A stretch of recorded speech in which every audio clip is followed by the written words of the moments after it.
Të nderuar gazetar, të dashur qytetar, jam këtu bashkë me dy ministrat kabinetit tonë qeveritar, me ministrën e mjedisit dhe planifikimit hapësinor, zonjën Fitore Pacolli Dalipi, dhe me ministrin për punë, familje dhe vlerat luftës shqiptare, zotëria Andin Hotin.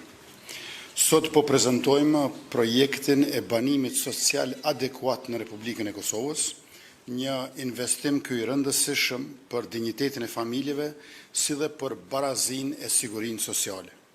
Kësaj po bëjmë një hap të rëndësishëm në një prej fushave si Qeveria e Republikës Kosovës, të cilën e kemi vendosur në qendër të punës sonë. E kjo është përmirësimi i mirëqenies së familjeve dhe krijimi i kushteve më të mira për jetë. Një familje e cila nuk mund të ndihet e sigurt, atëherë duhet patjetër të bëhemi si shtet strehë për të. Një fëmijë që nuk mund t'i ketë mundësitë e barabarta, atëherë duhet që ne të sigurojmë patjetër kushte të përshtatshme banimi. Dhe një shoqëri e shtet që nuk e luftojnë padrejtësinë dhe pabarazinë, atëherë ngelen edhe familjet më të cënueshme, më së pari, më së shumti pa mbështetje. Prandaj edhe çështjen e banimit e kemi trajtuar si pjesë të politikave tona sociale dhe të angazhimit për mirëqenien e qytetarëve, duke vënë prioritetin tek ata të cilët janë më së shumti në nevojë. Gjatë qeverisjes tonë kemi ndërmarrë një sër masash deri më tani për të mbështetur familjet, veçanërisht ato me fëmijë dhe ato që përballen me vështirësi ekonomike. Nga shtesat për fëmijë dhe mbështetjen për nënat lehona, të veprimet konkrete për mbrojtje sociale dhe përmirësim të standardit të jetesës. Sepse mbështetja për një familje nuk është vetëm një pagesë mujore, mbështetja është edhe mundësia që ajo familje të ketë strehim të përshtatshëm, të sigurt e dinjitos. Projekti është rezultati një pune të përbashkët ndërmjet institucioneve qendrore dhe komunave të Republikës, me mbështetjen edhe të partnerëve tonë ndërkombëtar. Qeveria ka siguruar financim përmes marrëveshjes së kredisë me Bankën për Zhvillim të Këshillit të Evropës në vlerë prej 25 milion eurove. Krahas tyre kemi ndarë 12 milion euro nga buxheti i Republikës, pra kemi siguruar një fond të përgjithshëm prej 37 milion euro, e ky është gjithsesi një investim i madh. Ajo që e bën edhe më të rëndësishëm këtë investim është destinimi i tij, është investim në familje, është investim në siguri, është investim në dinjitet, është investim në të ardhmen e fëmijëve. Sot kemi ardhur në një pikë ku ky angazhim po kalon nga planifikimi dhe përgatitja në fazën konkrete të zbatimit. Gjithsej 21 komuna do të jenë pjesë e këtij projekti dhe qindra familje do të përfitojnë nga ndërhyrjet që do të realizohen. Ato janë partnerë të rëndësishme në zbatim, sepse nëpërmjet tyre kalojnë edhe procedurat e prokurimit, por edhe për zgjedhja e familjeve përfituese. Detajet e projektit, mënyra e zbatimit, programet e ndërhyrjes dhe ndarja sipas komunave do të prezantohet më gjerësisht e hollësisht nga ministria Pacolli Dalipi. Unë falenderoj Bankën për Zhvillim të Këshillit të Evropës për partneritetin dhe mbështetjen, komunat për bashkëpunimin, si dhe ekipet e ministrive që kanë punuar për ta sjellë këtë projekt deri në këtë fazë. E në anën tjetër, krahas këtij procesi i cili po hyn në fazën e nënshkrimit me komunat, e më pas edhe fillimit, po zhvillohet e po avancon projekti tjetër i madh që ka nisur, ai i banimit të përballueshëm dhe social. Ky projekt aktualisht është në fazën e implementimit në këto komuna të Republikës, në Pej, në Istog, në Podujev dhe në Gjilan. Punimet po zhvillohen në gjithsej 7 lote, në përputhje me kontratët e nënshkruara dhe planat dinamike të aprovuara për secilin projekt. Në përgjithësi, niveli i realizimit pas shpenzimeve të buxhetit pagesave deri në këtë fazë është 35% e për lotet caktuara shkon deri në 53%.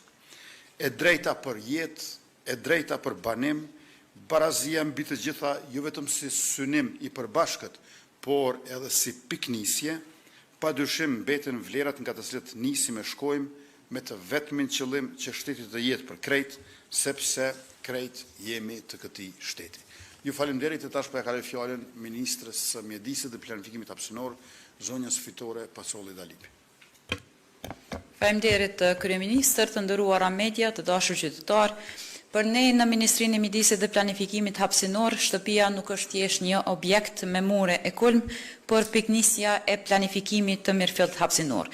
Në vizionin tonë, banimi dhe planifikimi i territorit janë të pandashme, banimi i sigurt, i dinjitetshëm dhe i integruar mirë në hapësirën që rrethon shtylla e mjedisit të shëndetshëm dhe zhvillimit të qëndrueshëm të qyteteve tona.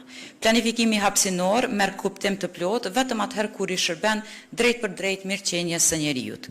Duke u nisur nga ky vizion dhe më pas një pune intenzive, projekti i banimit social adekuat ka arritur në fazën finale. Duke filluar nga dita e hënë, ne nisim në nënshkrimin e marrëveshjeve me 21 komuna përfituese, duke shënuar kështu investimin më të madh publik në fushën e banimit social në Kosovë. Ky projekt nuk është thjesht një ndërtim infrastrukturor, por një platformë e vërtetë për drejtësisë sociale ku askush nuk mbetet pas. Ai ka një vlerë për 37 milion eurove, ku 25 milion euro financohen direkt prej Bankës Zhvillimore të Këshillit të Evropës, ndërsa 12 milion euro nga Qeveria e Republikës së Kosovës. Parimi themelor i këtij projekti është drejtësia, prandaj edhe shpërndarja e buxhetit nuk është bërë në mënyrë uniforme, por bazohet në gjendjen sociale dhe shkallën e varfërisë. Ndër komunat që kanë fituar më së shumti janë komuna e Skënderajit, e cila përfiton fondin me vlerë prej 3.4 milion euro, pastaj radhitet komuna e Drenasit dhe ajo e Mitrovicës së Jugut me 2 milion e 250.000 euro dhe më pas komuna e Voshtrisë me 2 milion e 235.000 euro, ndërsa komuna tjera përfituese kanë marrë secila fonde në vlerën 2 milion euro. Nga ky investim pritet që të përfitojmë rreth 773 familje përmes 4 komponentëve: ndërtimit të njësive të reja, renovimit të banesave sociale, si dhe renovimit apo rindërtimit të shtëpive private për familje të cënueshme. Ky projekt ka një dimension thelbësor territorial, pra zhvillimin e balancuar të territorit. Por çfarë nënkupton saktësisht zhvillimi i balancuar i territorit dhe si lidhet ai me planifikimin hapësinor? Planifikimi hapësinor është shpërndarje e drejtë, logjike dhe qëndrueshme e jetës, burimeve dhe infrastrukturës në gjithë vendin. Planifikimi i mirë hapësinor është ai që banimin e sigurt për familjet e cënueshme e ka shtyllë kryesore. Ne nuk mund të pretendojmë se kemi qytete dhe fshatra të planifikuara mirë nëse brenda tyre tolerojmë hapësira ku familjet tona jetojnë në kushte degradimi e pasigurie. Zhvillimi balancuar nënkupton që ne duam një Kosovë ku qendra urbane nuk mbipopullohet, ndërsa zonat e tjera nuk braktisen. Mbështetja familjeve në vend banimit e tyre ndihmon që mungesa e kushteve të banimit të mos bëhet shkak shtesë për shpërnguljen dhe migrimin e brendshëm. Kështu, ne sigurohemi që ata mos të shkëputen nga vendinjet e tyre, rrënjet e kujtimet e tyre. Kur investojmë në shtëpitë e një familje, aty ku ajo jeton, ne frenojmë urbanizimin e pakontrolluar, lehtësojmë presionin mbi infrastrukturën e qyteteve të mëdha dhe ruajmë vitalitetin e komuniteteve lokale. Kështu, ne i përkthejmë planifikimin hapësinor në një koncept teorik dhe prej një koncepti teorik në një realitet praktik jetësor. Po ashtu, ky projekt ka një dimension jetik, pransor dhe juridik. Të gjithë e dimë pasigurinë historike të statusit të pronave në Republikën e Kosovës. Për shtëpitë që do të rinovohen dhe rindërtohen, rregullimi i statusit pransor është parakusht i detyrueshëm. Investimi ynë nuk mjaftohet tek vendosja e kulmit të ndonjë shtëpie, por kjo shërben si mekanizëm i formalizimit të pronësisë, duke pajisur kështu me dokumentacion të rregullt ligjor këtyre familjeve që po kthehet banimi i dinjitetshëm dhe këtë mënyrë ne po sigurojmë edhe një paqe mendore dhe një mbrojtje juridike për të ardhmen e tyre. Banimi social adekuat po shndrohet në një instrument të fuqishëm zhvillimi e përfshirje. Të hënën, me nisjen e nënshkrimeve të marrëveshjeve, pra me 21 komuna, ne po hapim kapitullin e ri në banimin e social, për dhënë qindra familjeve atë që meriton, pra një shtëpi të sigurt, në lagjin e tyre, në fshatin e tyre, jetë me dinjitet dhe një të ardhmë me plot shpresë. Faleminderit.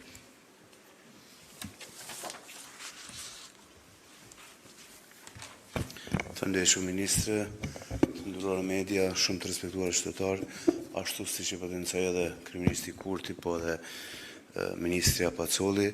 Ky në fakt është një ndër projektet më të rëndësishme që po realizohet sot në fushën e banimit social dhe të përballueshëm në Kosovë. ndërka se që dini që Ministria për Punë, Familje dhe Gjërat Shqiptare mbulon krijimin, hartimin dhe monitorimin e politikave të shërbimeve sociale për ne, ose nga këndvështrimi i kësaj ministrie. Ky projekt është një projekt ndërtimi, si që potencu është më shumë një projekt social.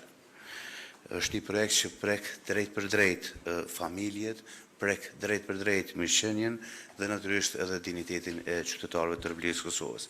Ligji për banim social dhe të përballueshëm paraqet një ndryshim të rëndësishëm në mënyrën se si Kosova sot po e trajton çështjen e banimit. Ligji e sheh banimin si pjesë të mirëqenies sociale, përfshirjes, sigurisë familjare, punësimit, shëndetit, arsimit dhe mbrojtjes së grupeve të cënueshme. Në këtë kuptim, banimi social duhet konsiderohet si një instrument politik i politikës së përgjithshme sociale. Ligji përfshin një numër shumë të madh kategorish që tradicionalisht konsiderohen grupe në nevojë sociale dhe në mesin e tyre janë edhe familjet dhe individet me gjendje të pafavorshme ekonomike, pra gjendje të varfër ekonomike, përfituesit asistencës sociale, familjet e mëdha, familjet me një prind, papunët, personat e pastre, viktimat e dhunës familje, viktimat e trafikimit, të rinjt, të moshuarit, personat me asit kuvizuara, personat e zhvendosur dhe të riatësuara, komunitetet e ndryshme, si dhe fëmijët pa përkujtese prindërore pas daljes nga institucioni i strehimit. Për këtë arsye, politika banimit social duhet ndërtohet mbi parimin e gjithë përfshirjes dhe përfshirjes sociale, duke i trajtuar nevojat e familjes në perspektive më të gjerë. Banimi social ka gjithashtu edhe një lidhje të drejtë për drejtë me politikën e punësimit. Një familje që jeton në kushte të pasigurta ose shpenzon një pjesë të ardhurat të saj për qira, ka më pak mundësi të investojë në arsim, arsim profesional, transport ose kërkim të punës. Në këtë drejtim, ministria që drejtojmë ne, së bashku me institucionet tjera dhe komuna do të vazhdojë të punojë që politikat e punësimit dhe ato sociale të lidhen gjithnjë e më shumë njëra me tjetrën. Sepse një familje që nuk del nga varfëria vetëm me një pagesë mujore, ajo del nga varfëria kur e ka dhe një shtëpi të sigurt, kur ka dhe të ardhurat të qëndrueshme dhe kur ka anëtarët e saj që kanë mundësi reale për punë dhe zhvillim. Prandaj projekti banimit social adekuat është një investim shumë i madh se sa një investim thjesht në ndërtim apo në objekte. Është investim në sigurinë sociale, në familjen dhe në dignitetin e qytetarëve. Dhe ky është edhe orientimi ynë si qeveri e Kosovës, që askush mos mbetet pa mbështetje kur ka nevojë për shtetin, por njëkohësisht që mbështetja e shtetit i krijojë secilit mundësinë për një jetë më të sigurt, më të pavarur dhe më dinjitoze.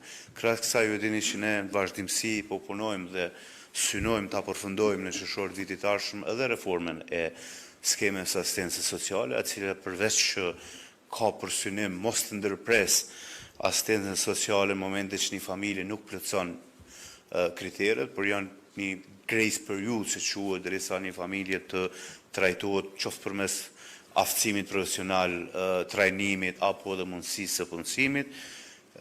Ka edhe natyrisht ndryshime tjera në kuadër të kësaj reforme, siç është edhe dalja nga skema sociale vetëm se e keni në familje të moshës 5 vjeçare, në gjë të tillë nuk do të ndodhë. Kështu që jemi të punu në disa politika njëkohësisht, siç e tha kryeministri më herët, në mënyrë që familjet në Kosovë, sidomos ato që janë të cënueshme dhe me kushte jo favorshme ekonomike, të kenë një jetë të dinjitetshme, qoftë duke angazhu në punësim, qoftë duke i kriju kushte më të mira për jetë. Faleminderit shumë. Faleminderit, tash mund t'ju përgjigjemi pyetjeve tuaja.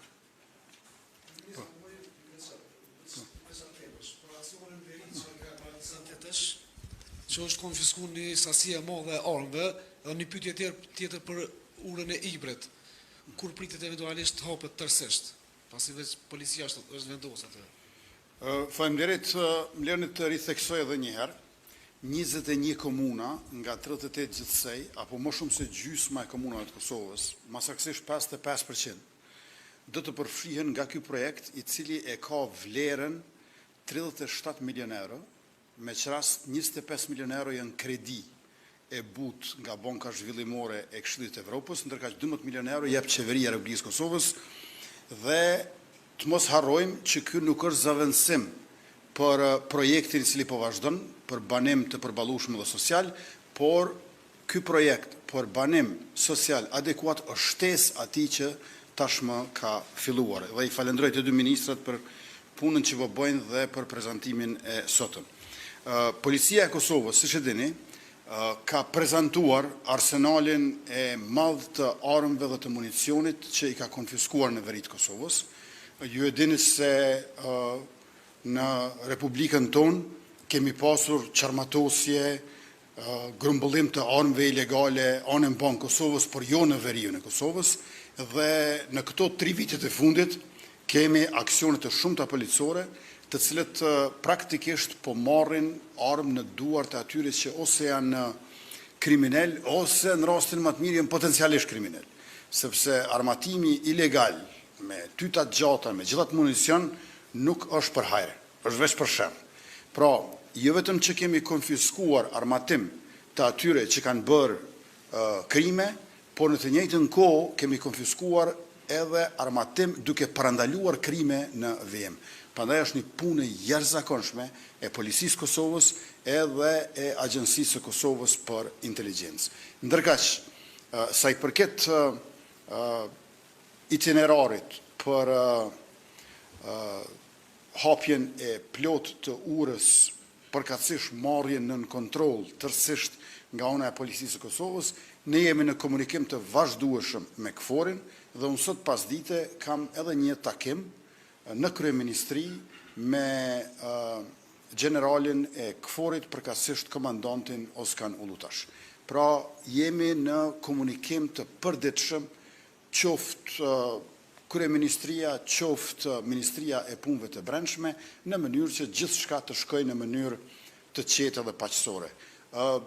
Duhet të përkujtojmë që pas ndërtimit të urave të reja, është bërë absurde që ajo urë të mbahet e mbyllur dhe fakti që qytetarët kanë qarkulluar lirshëm në për këto urat e reja dhe nuk ka shtim as të incidenteve, as të tensioneve, tregon që qarkullimi I njerëzve dhe I mallrave, liria gjithnjë më e madhe e lëvizjes është e dobishme jo vetëm për ekonominë, por edhe për paqen e sigurinë. Faleminderit. Atëherë faleminderit e mirupafshim.